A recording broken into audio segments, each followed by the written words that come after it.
uklidíme, protože koně všechno tohle slyší a cítí hlavně. Tak dámy a pánové, já to teď troška poliju. Tenhle nácvik se dělá hlavně, když potřebujeme koně překonávat i hořící pole, hořící les, hořící vesnice. A pokud by nebyli doopravdy připraveni, mohlo by dojít lehce k úrazu.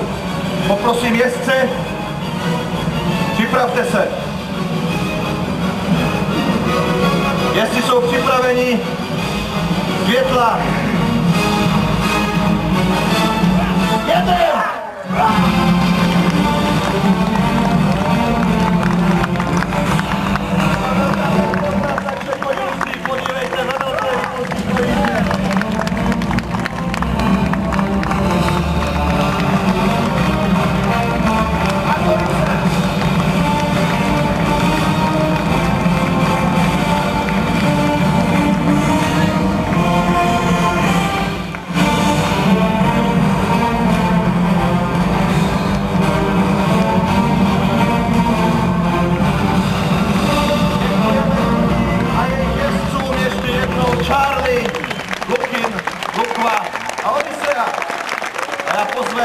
Za náma moderátora a úklidovou četu.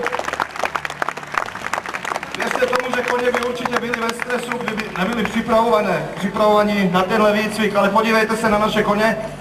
Jsou úplně v klidu, protože ani takovej oheň nedokáže vlastně rozčílit naše koně. To, že jsou mokří, tak to znamená, že jsme je museli trošku polít vodou.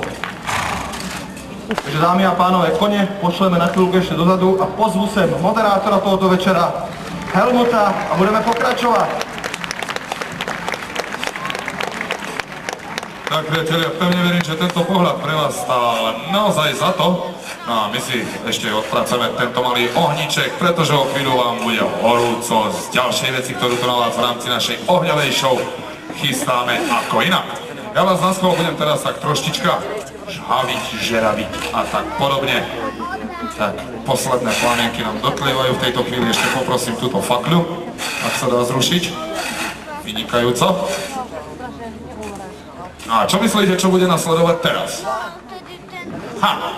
Na žiadnom westernovom mestečku a na šiklovom líne už tobožne nesmie chýbať predsa pravý, originálny americký kankán.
tejto chvíli je na čase pozvať sem do arény úplne všetkých, celý tím, ktorí pre vás pripravili dnešný krásny večer alebo našu ohňovú show.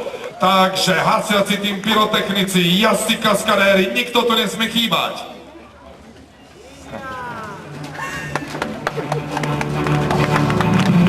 Prichádzajú z každej možnej strany, z každých jedných dverí.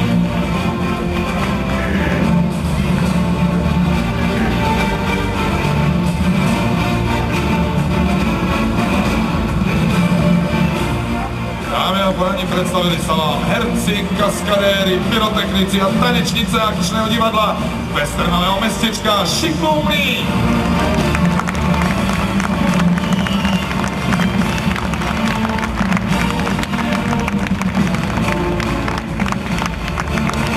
Tak priatelia, a čo myslíte, čo by najlepšie mohlo zakončiť takúto ohňovú show tu u nás na Šiklovom mlyne? Ak to neviete, ja vám to poviem. Áno, to bolo ono! Ohňostroj! Zhasneme svetla!